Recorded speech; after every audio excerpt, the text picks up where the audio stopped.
환영합니다. 6월 30일 수유제일교회 수요 온라인 예배입니다. 함께 찬양하시겠습니다.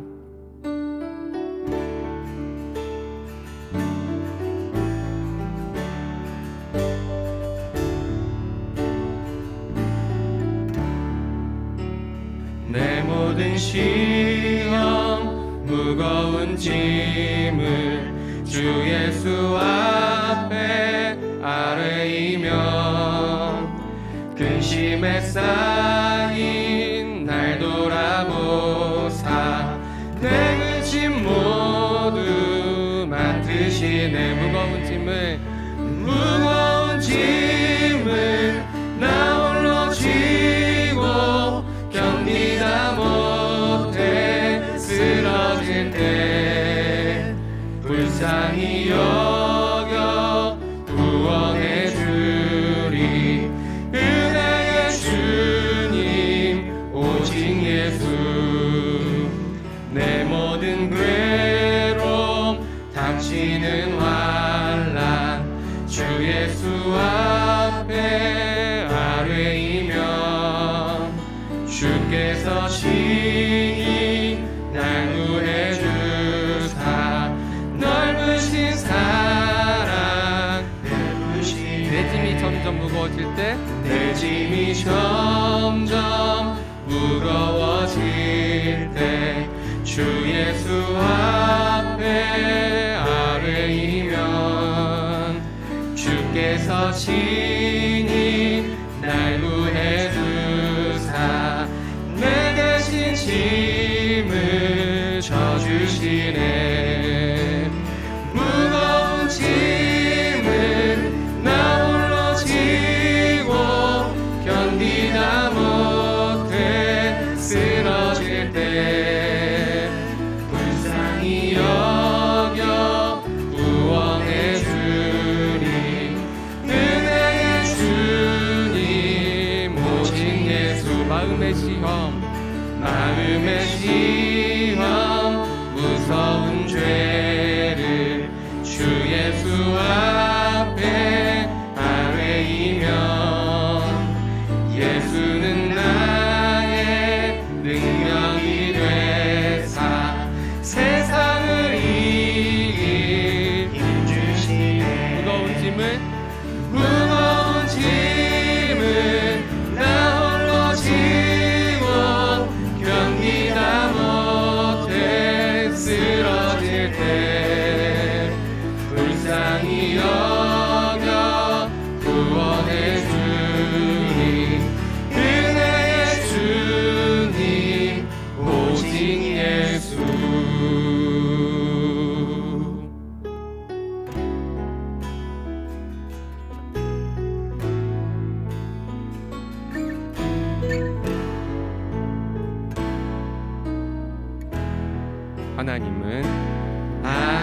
하나님은 너를 지키시는 자 너의 우편에 그늘 되시니 낮의 해와 밤의 달도 너를 해치 못하리. 하나님은 너를 지키시는 자 너의 환난을 면케하시니 그가 너를 지키시리라. 너의 출입을 지키시리라. 눈을 들어 산을 보아라. 눈을 들어 산을 보아라. 너의 몸은 어디서 오나 전직 지신 너를 만드신 여호와께로다. 하나님은 너를 지키시는 자 너의 우편에 그늘 대시니 낮의 해와 밤의 달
오늘도 주의 말씀을 사모하게 하시고 예배의 자리로 인도하여 주신 주님 감사합니다. 이 자리가 기쁨과 감사와 회복의 시간이 되게 하여 주시옵소서. 이 시간 말씀을 선포하는 목사님께 성령 충만케 하시고 능력 있게 하셔서 우리의 영이 깨어나게 하시고 주의 말씀이 우리 가운데 빛으로 찾아와 우리 가운데 어두움이 물러가며 잘못된 것과 지은 죄가 드러나며 깨닫게 하셔서 회개와 용서와 치유의 기쁨이 넘쳐나게 하여 주시옵소서. 그리하여 그 은혜와 사랑으로 더욱 뜨겁게 주님을 사랑하게 하시고 교회와 성도들을 섬기며 이웃에게까지 흘러가게 하여 주시옵소서. 새 계명을 너희에게 주노니 서로 사랑하라. 내가 너희를 사랑한 것 같이 너희도 서로 사랑하라 하신 말씀을 이루어가게 하시고 흠없이 기쁨으로 서는 우리 모두가 되게 하여 주시옵소서. 특별히 이 시간 연로하신 집사님, 권사님 그리고 병상에 있는 환부들을 위해 기도합니다. 오랫동안 주님을 섬기며 교회를 무릎으로 세워오셨음을 주님은 아시오니 육신이 약해지고 질병으로 어려운 시기를 보내고 있고 경제적으로 많이 부족함이 많은 부분들을 위로하여 주시고 하나님 시간 친히 찾아가 주셔서 그 심령을 품어주시고 피로를 채워주시며 새 힘을 공급하여 주시옵소서. 까마귀를 통하여 엘리야에게 먹을 떡과 물을 공급하신 하나님께서 하늘에 놀라운 은혜를 부어주셔서 가야 할 길을 다시 한번 힘차게 걸어가게 하여 주시옵소서. 호렙산까지 인도하여 주시옵소서. 새 예루살렘에 도달할 때까지 찬양하며 걸어가게 하여 주시옵소서. 약할 때 강함 주시는 우리 주님의 강한 팔로 붙들어 주시옵소서. 날마다 순간마다 어려움이 찾아오지만 주님이여 그 손을 꼭 잡아가 주시옵소서. 식사 잘하세요. 운동 열심히 하세요. 건강 잘 챙기세요. 말로만 하지 않게 하시고 내가 할 수 있는 길을 찾게 하시고 우리 공동체가 합심하여 준비케 하여 주시옵소서. 교회 공동체를 위하여 기도합니다. 담임 목사님과 장로님들에게 지혜를 더하여 주시고 은혜를 더하여 주셔서 다음 세대와 우리가 가야 할 비전을 준비케 하여 주시기를 원합니다. 모세를 사용하신 하나님께서 이 세대를 뛰어넘는 지혜와 능력을 부어주셔서 하나님의 선하시고 기뻐하시고 온전하신 뜻을 이루어드리는 수의조율교회 믿음의 공동체로 거듭나게 하여 주시옵소서. 법궤를 메고 한 제사장님들이 요단강을 향하여 발을 내디딜 때 역사가 일어났던 것처럼 어려움과 고난이 있을지라도 그 사명을 담당하는 충성된 하나님의 리더십들이 다 되게 하여 주시고 우리 또한 그 뒤를 잇는 믿음의 행렬에 신앙의 길에 동참하게 하여 주시옵소서. 우리가 꿈꾸게 하시고 꿈 넘어 꿈을 향하여 발걸음을 멈추지 않도록 성령 하나님께서 인도하여 주시옵소서. 우리 자손들 또한 그렇게 양육하고 교육하게 하여 주시옵소서. 무더운 여름 날씨와 코로나 질병이 계속되고 있습니다. 취업난으로 힘들어하는 청년들에게 더 큰 비전과 기회와 도전할 용기도 허락하여 주시옵소서.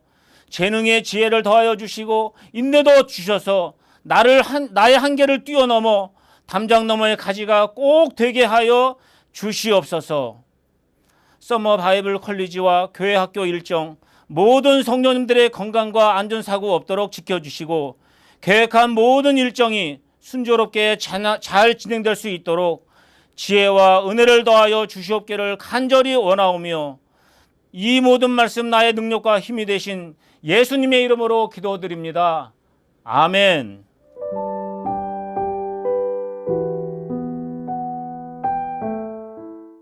오늘 우리에게 주신 하나님의 말씀은 출애굽기 3장 11절에서 15절 말씀입니다. 모세가 하나님께 아뢰되 내가 누구이기에 바로에게 가며 이스라엘 자손을 애굽에서 인도하여 내리이까? 하나님이 이르시되 내가 반드시 너와 함께 있으리라. 내가 그 백성을 애굽에서 인도하여 낸 후에 너희가 이 산에서 하나님을 섬기리니 이것이 내가 너를 보낸 증거니라. 모세가 하나님께 아뢰되 내가 이스라엘 자손에게 가서 이르기를 너희의 조상의 하나님이 나를 너희에게 보내셨다 하면 그들이 내게 묻기를 그의 이름이 무엇이냐 하리니 내가 무엇이라고 그들에게 말하리이까. 하나님이 모세에게 이르시되 나는 스스로 있는 자이니라. 또 이르시되 너는 이스라엘 자손에게 이같이 이르기를 스스로 있는 자가 나를 너희에게 보내셨다 하라. 하나님이 또 모세에게 이르시되 너는 이스라엘 자손에게 이같이 이르기를 너희 조상의 하나님 여호와 곧 아브라함의 하나님 이삭의 하나님 야곱의 하나님께서 나를 너희에게 보내셨다 하라. 이는 나의 영원한 이름이요 대대로 기억할 나의 칭혼이라. 아멘.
스스로 있는 자라는 제목으로 말씀 증거하도록 하겠습니다. 오늘 본문은 출애굽기에서 가장 중요한 부분이라고 할 수 있습니다. 모세가 호렙산에서 하나님과 불붙는 떨기나무 가운데 만나서 하나님과 대화하는 장면입니다. 이 부분이 우리가 새롭게 받아들여야 될 부분이 있어요. 존 밀턴이라고 하는 유명한 그 작가가 있죠. 그의 신락원이라는 책은 다 들어보신 줄로 압니다. 그 신락원에 이 부분이 나옵니다. 뭐냐면 모세가 하나님과 떨기나무 가운데 호렙산에서 만났는데 그때 하나님과 모세와 나눈 대화에 어떤 내용이 들어 있을까? 물론 그 문학적 상상력이라고 할 수 있지만 그 부분을 읽어보면 참 은혜가 돼요.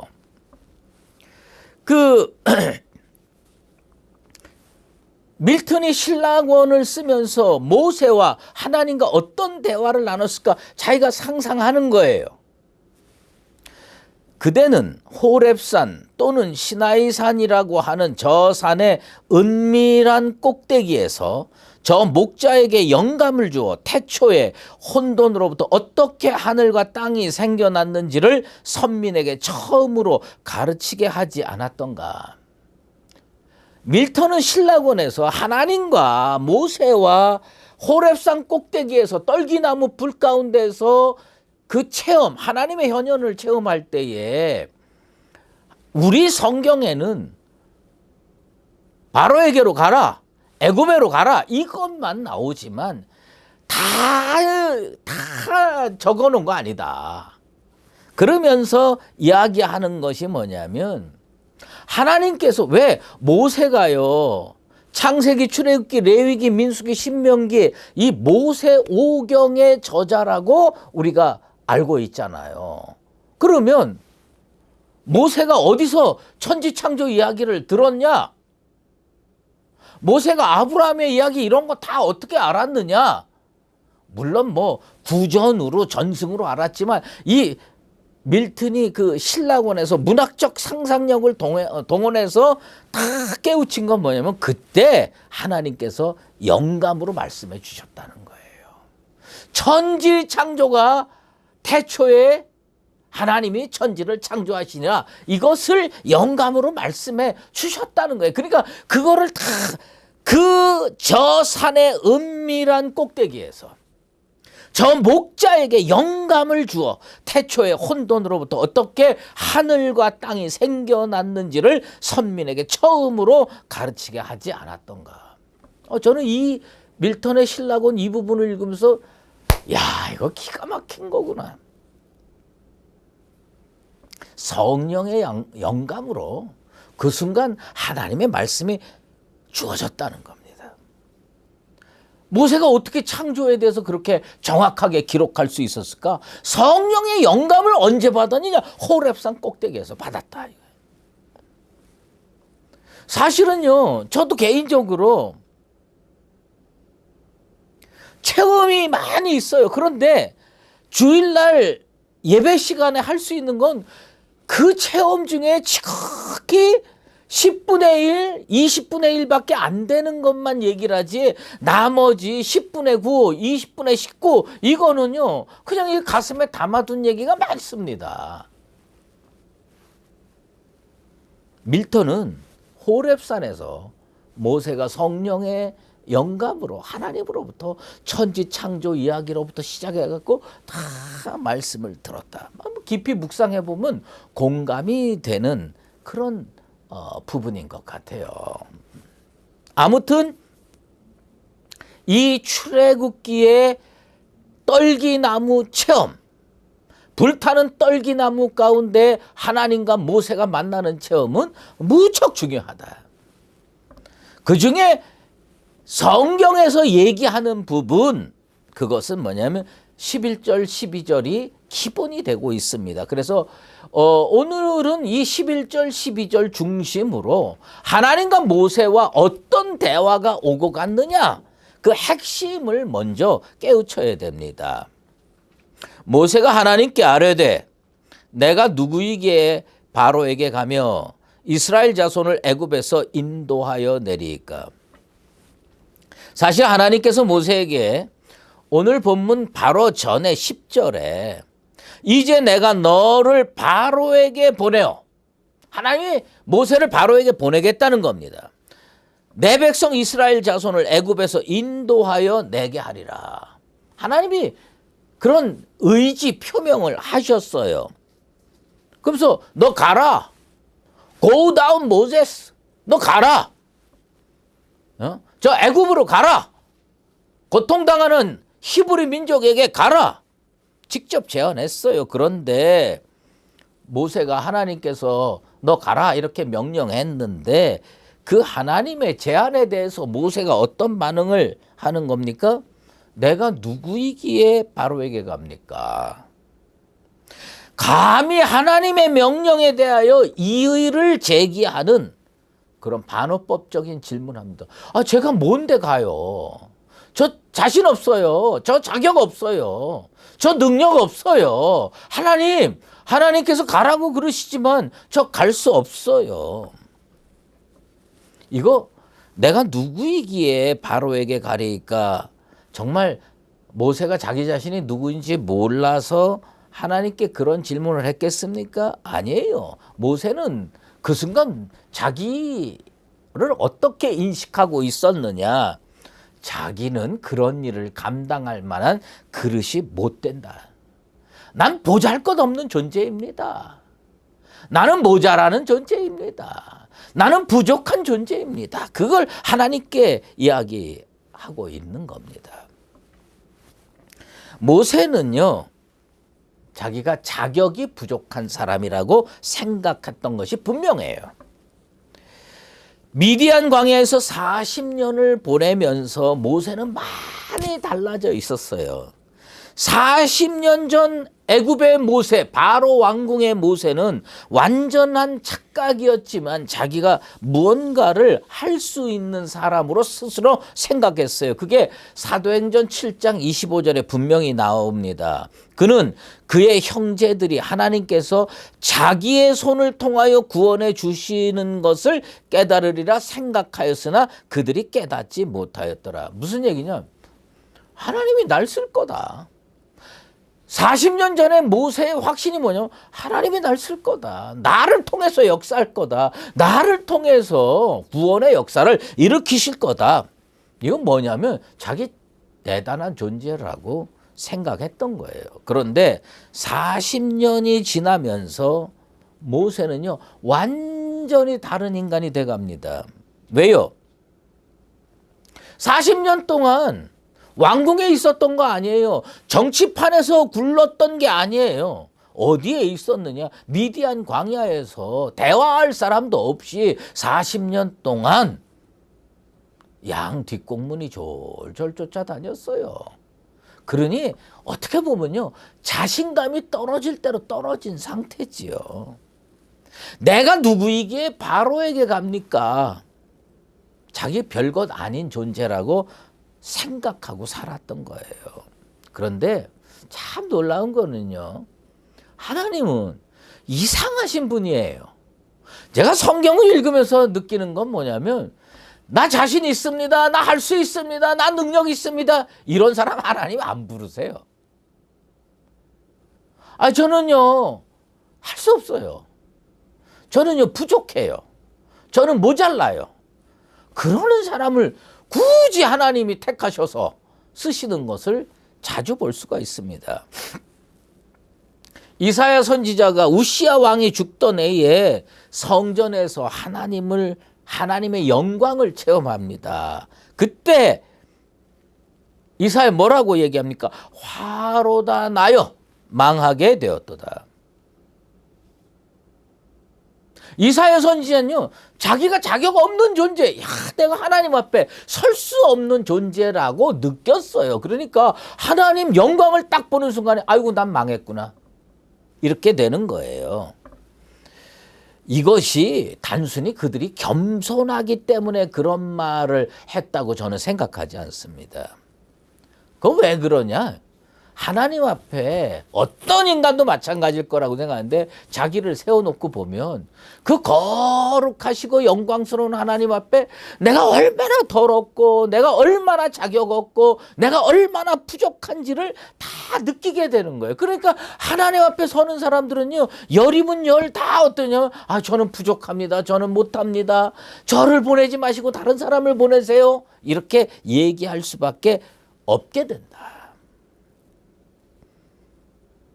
하나님 영광 앞에 세워보니 자기 자신이 죄 많은 존재임을 깨닫게 되는 거예요. 자기는 출애굽을 완성시킬 만한 그릇이 못 되는 사명 부적합자다. 그래서 이렇게 하나님께 저 못 갑니다.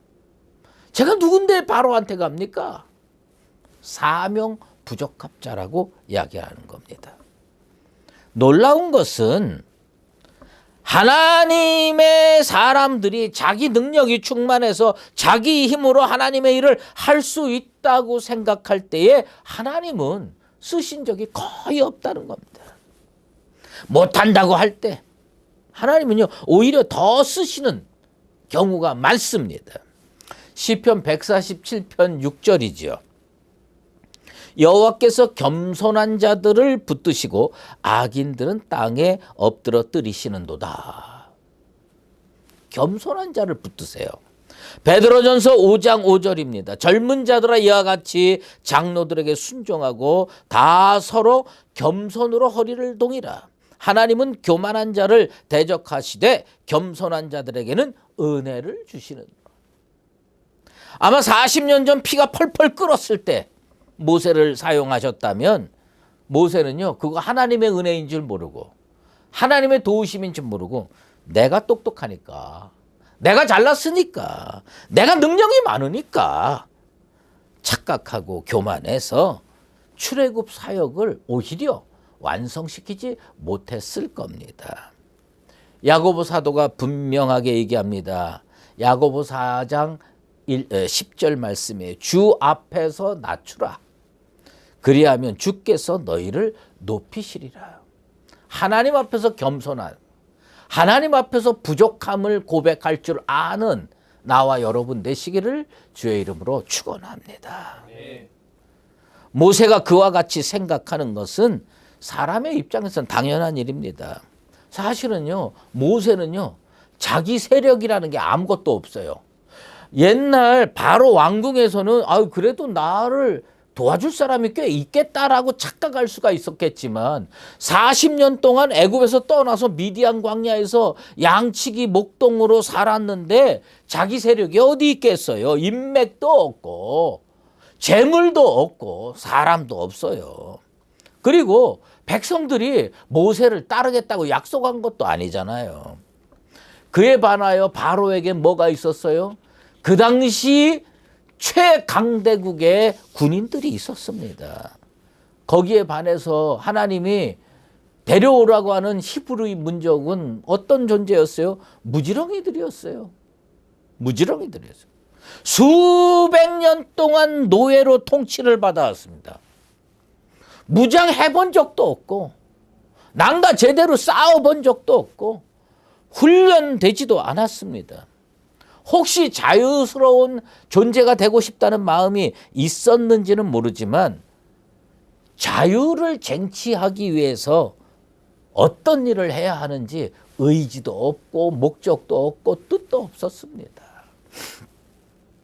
그런 사람들을 처음부터 찾아가서 설득해서 마음을 돌리고 바로와 싸워서 그들을 데리고 나온다는 것은 정말 불가능한 일이었을 겁니다. 그런데 단 하나의 긍정적인 요소가 있었어요. 여러분, 오늘 이거를 꼭 발견하시기 바랍니다. 모세는요, 인맥도 없고 백성들이 따르겠다고 약속한 것도 없고 반대로 바로는 최강의 군대가 있고 이런 상황 속에서 모세가 그래도 생각해야 될 단 하나의 긍정적인 현상이 뭐냐? 하나님이 모세를 적임자라고 생각하는 겁니다. 정치 현장을 떠난 지 40년 됐습니다. 그래서 하나님께 감히 모세가 내가 누구이기에 바로에게 갑니까? 되물을 수밖에 없는 현실이지만 놀라운 것은 하나님이 그를 적임자라고 생각했어요. 모세는 자기가 사명 부적합자라고 생각했는데 하나님은 모세를 사명 적합자라고 생각했고 사명 적임자라고 생각을 했습니다. 그래서 가라 모세 이렇게 명령하신 겁니다. 애굽으로 내려갈 수 없는 인간적인 이유가 있었고 역사적인 현실이 있었습니다. 그런데 이게 더 중요하겠습니까? 아니면 그런 모든 팩트, 그런 모든 사실에도 불구하고 하나님이 적임자라고 생각해서 가라 모세 이렇게 명령하는 게 더 중요할까요? 여러분 하나님을 어떤 식으로 하십니까? 나는 인맥도 있고 물질도 있고 또 나 도와줄 그런 백성들도 많고 그러니까 나는 하나님의 일을 할 수 있어. 그런데 하나님이 찡 그러면서 넌 안 돼. 그런 현실과 인맥도 없고 물질도 없고 또 쫓아올 백성도 아무도 없는데 하나님께서 넌 적임자야. 하나님이 동그라미 탁 치는. 여러분 그 둘 중에 어떤 것이 더 강력하다고 생각합니까? 우리 다 해답을 알아요. 다 정답을 알아요. 하나님이 적임자라는데 누가 뭐라 그러겠어요? 하나님께서 사명 적합자라고 그러는데 누가 뭐라 그러겠어요? 다윗이 골리앗을 물리치는 사건이 일어난 거 여러분 잘 아시죠? 사울 왕이요, 다윗을 자기 수하에 묶어두고 싶었어요. 생각해 보세요. 골리앗 같은 대단한 장수를 물리친 그 능력 많은 사람을 내 밑에 두는 게 편하겠어요? 내 적대자로 두는 게 편하겠어요? 내 밑에 두는 게 편하겠죠. 그래서 사울이요, 다윗에게 성경에는 안 나왔지만 매파를 보냅니다. 중매쟁이를 보내요. 자기 맏딸 메랍을 다윗의 아내로 주려고 했어요. 그런데 다른 사람 사랑해서 다른 데로 시집을 갔어요. 그런데 그 와중에서 다윗이 한 말이 사무엘하 18장 18절에 나옵니다. 내가 누구며, 다윗이 자기 자격 없다는 거예요. 내가 누구며 이스라엘 중에 내 친속이나 내 아버지의 집이 무엇이기에 내가 왕의 사위가 되리까. 자기는 왕의 사위 될 자격이 없다는 거예요. 우리 잘 알잖아요. 얼마 전까지 아버지가 저기 사무엘이 왕 될 사람 기름 붓겠다고 왔을 때 그 앞에 앉은 7명에도 못 들었던 사람이에요. 들판에서 넌 가서 양이나 쳐. 그래가지고 목동, 아니 그 현장에도 불려올 수 없을 정도로 인물이 못 된다고 생각하니, 아버지가 그렇게 생각하니 자기는 그렇게 생각 안 했겠습니까? 나는 내가 어떻게 왕의 사위가 돼? 내가 저 메랍 공주의 부인, 내가 그게 어떻게, 저 메랍 공주의 남편, 그 부마가 어떻게 되겠냐? 나는 내가, 우리 집이 무슨 집인데? 겨우 양이나 쳐서 먹고 사는 목자의 집인데 이런 집에서 왕의 사위가 돼? 말도 안 돼. 나는 그런 거 못해. 성경이 뭐예요? 뭐 기가 막히게 번역이 되어 있지만 딱 까놓고 얘기하면 내 따위가 무슨 왕의,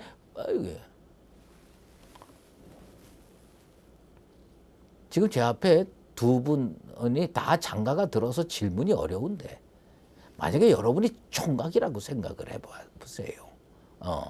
총각이라고 생각했는데, 총각인데 지금 현재의 입장에서 저 S 그룹의 사위로 들어갈 생각을 평소에 꿈이나 꿉니까? 우리 임 목사님, 우리 이 전도사님, 꿔요?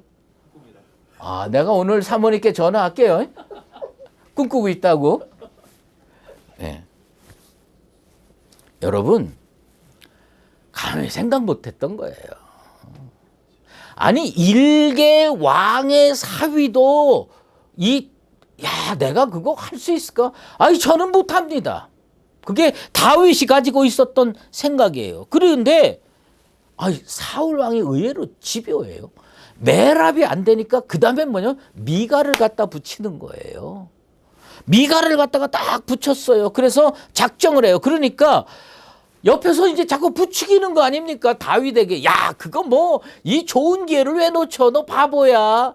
너 왕의 사위가 되는 게 그 얼마나 대단한 일인데. 그러면서 옆에서 자꾸 부추기니까 다윗이요, 사무엘상 18장 23절에 뭐라고 얘기하느냐면, 사람들한테 왕의 사위 되는 것을 너희는 작은 일로 보느냐. 나는 가난하고 천한 사람이라 그렇게 고백을 합니다. 다윗이요, 다윗인들 까짓거 그거 한번 하면 어때? 이런 생각이 없었겠습니까? 그런데 자기 처지를 생각하고 자기 신분을 생각하니까 이건 말도 안 되는 소리라는 생각이 드는 거예요. 그래서 나는 가난하고 천한 사람인데 내가 어떻게 너희 왕의 사위 되는 게 작은 일이라고 생각해? 그건 불가능한 일이야. 이렇게 이야기하는 겁니다. 여러분, 하나님의 일꾼으로 불리움을 받아가지고 출애굽시키는 일이 큰 일이에요. 왕의 사위 되는 일이 큰 일이에요. 저는요, 왕의 사위는 어쩌다가 될 수 있는데 정말 생면부지의 땅에 가서 그 사람들을 설득하고 바로와 싸워가지고 그것을 다 해서 끌고 나오는 일은 이거는 어마어마한 일도 정말 단계가 높다고 생각해요. 그러니 다윗이 내가 어떻게 갑니까? 이렇게 얘기하는 것도 당연하다. 모세의 입장이나 다윗의 입장에는 일의 종류, 상황은 다르지만 태도에 있어서는 별반 다르지 않았습니다. 자기가 부족한 사람이라는 인식이 있었어요. 그런데 하나님은 그런 인식을 가지고 거절하는, 하나님의 제안을 감히 거절하는 이 모세에게 또 제안을 합니다. 그 제안이 뭡니까? 12절입니다. 하나님이 이르시되 내가 반드시 너와 함께 있으리라. 내가 그 백성을 애굽에서 인도하여 낸 후에 너희가 이 산에서 하나님을 섬기리니 이것이 내가 너를 보낸 증거니라. 자기가 무능하다고 생각한 모세가 하나님께서 제안하신 애굽행을 감히 거절했습니다. 어찌 보면 말도 안 되는 소리입니다. 하지만 모세가 그럴 수밖에 없었던 이유는 자기가 그만큼 부족하다고 생각했기 때문입니다. 많은 주경학자들은 이걸 모세의 겸손이라고 얘기를 합니다. 외견상 이거 겸손이라고 말할 수 있지만 저는요, 좀 더 정확하게 묵상하고 생각해 보면 이건 뭐냐면 정확한 자기 인식에 근거를 둔 말과 행동이었대요. 난 진짜 부족해.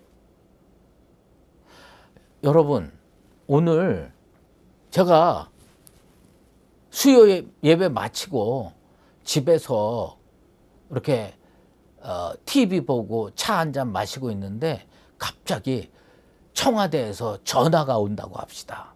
이거 가정법이에요. 그 대통령이 나한테 전화를 해가지고 조 목사님, 내일부터 우리나라 총리 한번 하십시오.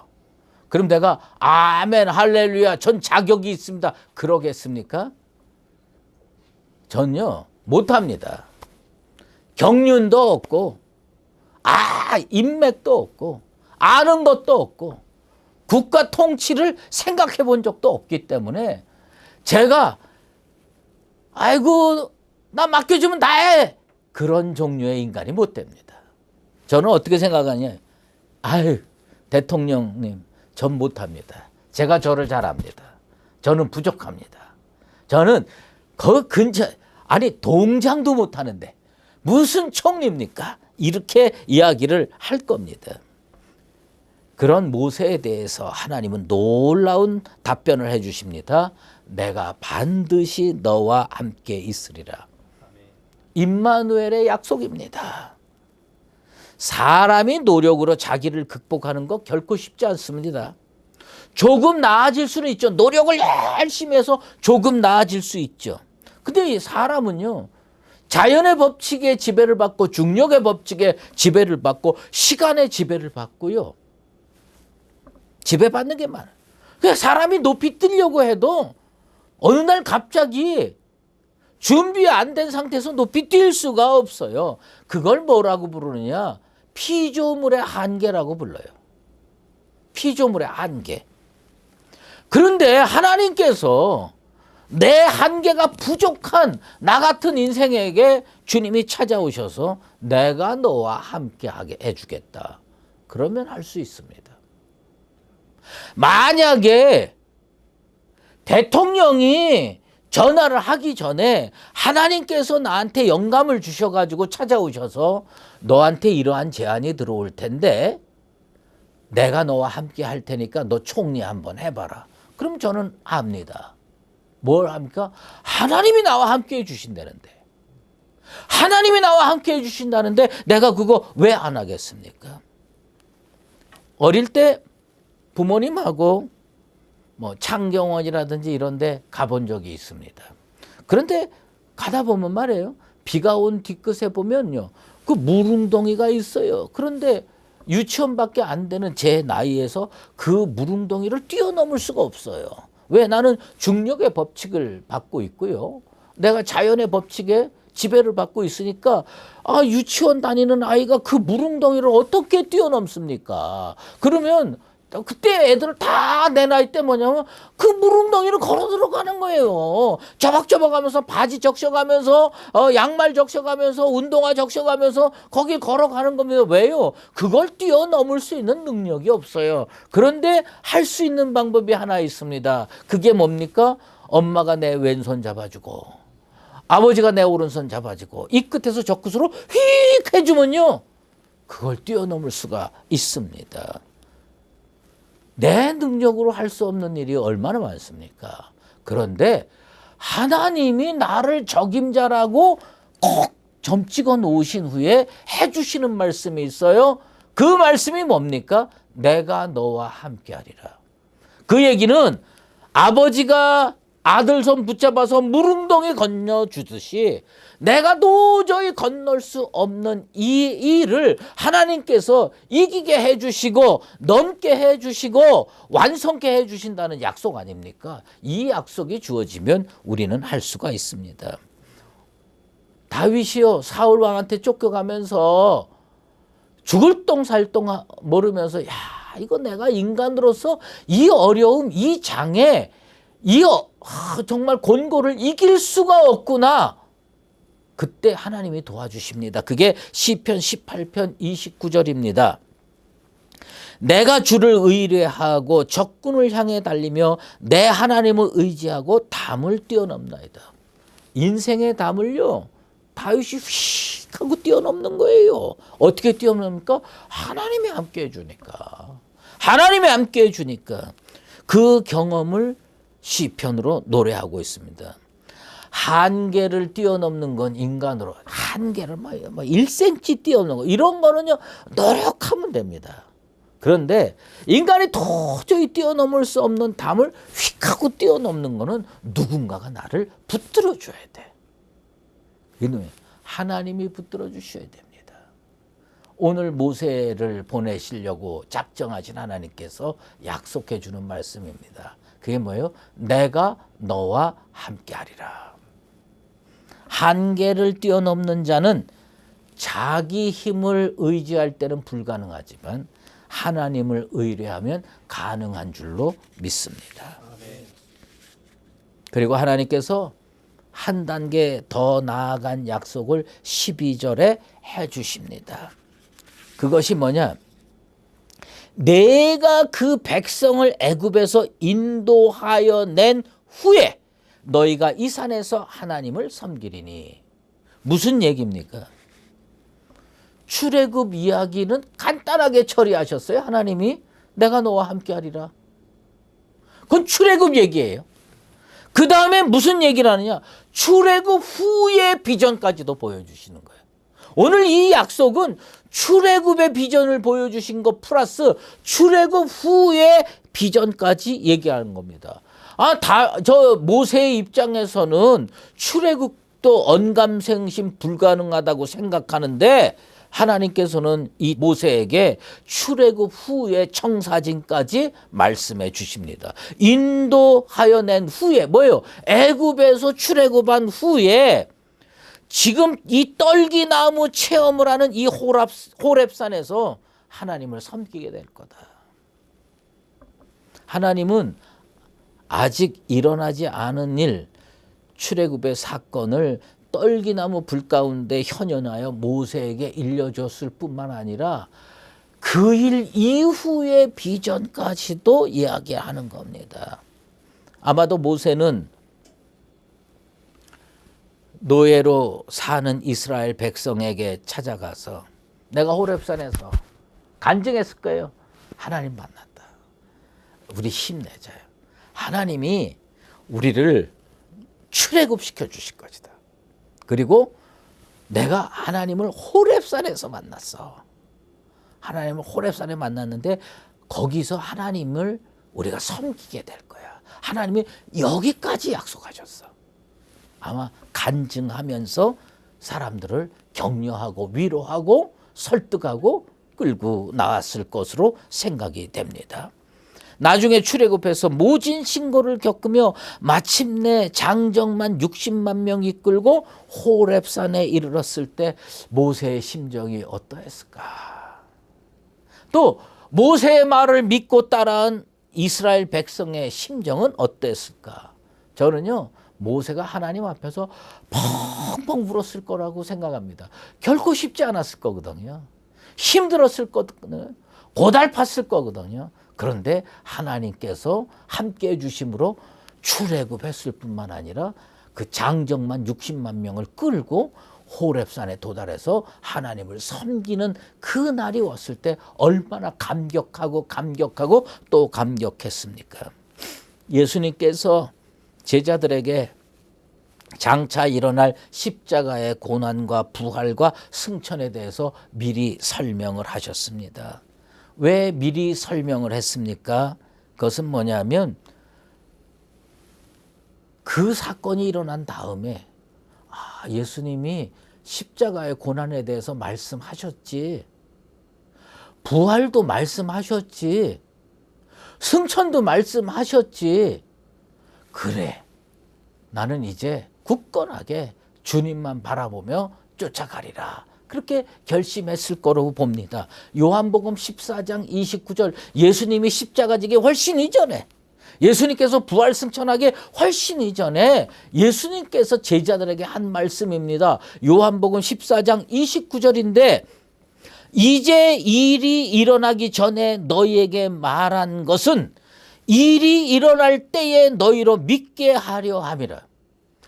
우리 주님이요, 십자가에 대해서 미리 얘기했어요. 부활에 대해서 미리 얘기했어요. 승천에 대해서 미리 얘기했어요. 우리 주님 뭐라고 해요? 이제 일이 일어나기 전에 너희에게 말한 것은 일이 일어날 때 너희로 믿게 하려 함이라.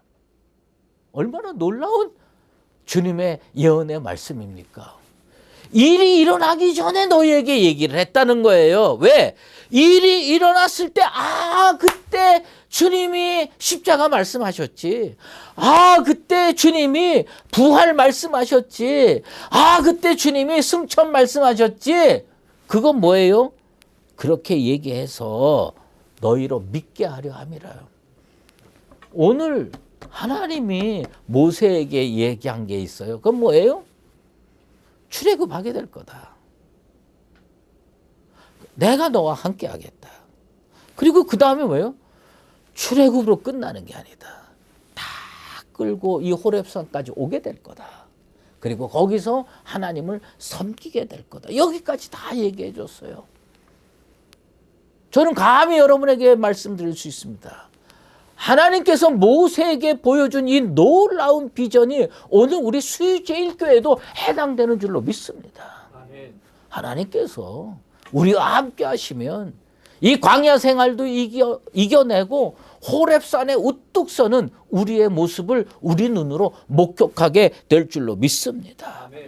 자기 능력 의지해서 인생을 사는 자는 혹시 이 땅에서 성공적인 삶을 살 수 있을지는 모르지만 나중 천국의 면류관을 받을 수 없습니다. 그러나 어려운 중에도 주의 약속의 말씀을 믿고 사는 자는 자기 한계를 뛰어넘어 인생의 담을 뛰어넘어 놀라운 일을 성취할 수 있으며 하나님께서 약속한 그 믿음의 현장에서 하나님과 다시 만나, 주님과 다시 만나 말할 수 없는 기쁨을 체험하는 복된 인생이 될 줄로 믿습니다. 우리 교회가, 우리 성도들이 이러한 체험을 하는 믿음의 공동체로 살아가게 되기를 예수 그리스도의 이름으로 축원합니다. 기도하겠습니다. 하나님, 오늘 스스로 있는 자 첫 번째 시간을 살펴봤습니다.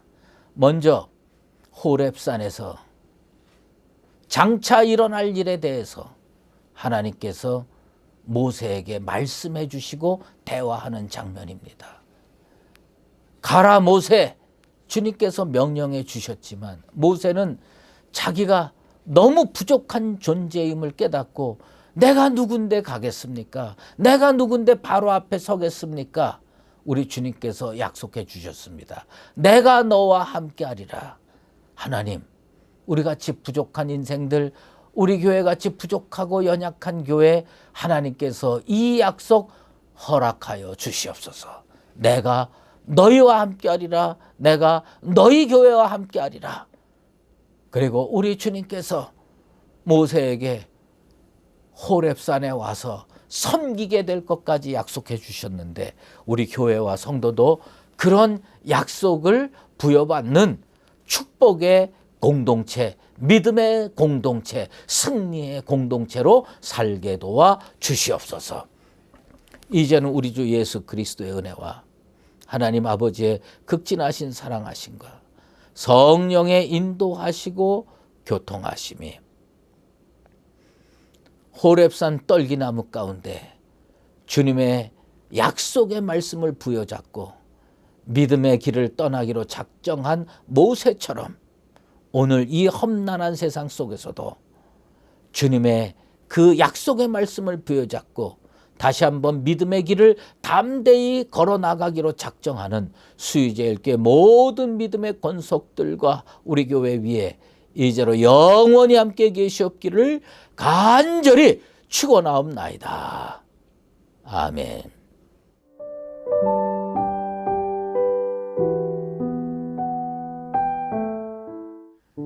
이 시간 말씀을 기억하며 함께 기도하겠습니다. 하나님의 크신 계획과 뜻을 우리는 잘 알 수 없으나 약속의 신실하신 하나님을 의지하게 하여 주시옵소서. 삶이 곤고하고 지쳐 쓰러질 때에도 주의 확실한 약속을 붙잡고 살아가게 하여 주시옵소서. 모세를 통해서 일하셨던 하나님을 기억하고 신뢰하며 나아가게 하여 주시옵소서. 교회와 가정을 위해 기도합니다. 담임 목사님에게 성령의 능력 주시고 모든 성도들은 하나됨으로 우리 교회를 세워가게 하여 주시옵소서. 여름 기간 진행되는 미라클 썸머스쿨과 썸머 바이블 컬리지를 통해 은혜 받고 우리의 신앙이 성장되게 도와주시옵소서. 더운 여름 야외에서 근무하는 성도들이 있습니다. 건강 지켜주시고 모든 가정에 평안이 가득하게 하여 주시옵소서. 나라와 세계 열방을 위해 기도합니다. 백신 접종이 원활하게 진행되어 코로나19 전염병으로부터 하루빨리 이 세계가 안정을 찾을 수 있게 도와주시옵소서. 저 북녘 땅과 세계 열방에 복음이 전파되게 하시고 하나님 나라의 평화가 임하게 하여 주시옵소서. 재해와 전쟁, 기근으로 고통받고 신음하고 있는 모든 이들에게 은혜와 평안과 일용할 양식을 베풀어 주시옵소서. 이 시간 함께 기도하며 나아가겠습니다. 사랑의 하나님, 오늘도 귀한 말씀을 통하여서 우리 삶을 돌아보게 하시고 은혜 받게 하시니 감사합니다. 주님, 어렵고 힘든 상황 가운데에서도 주의 확실한 약속을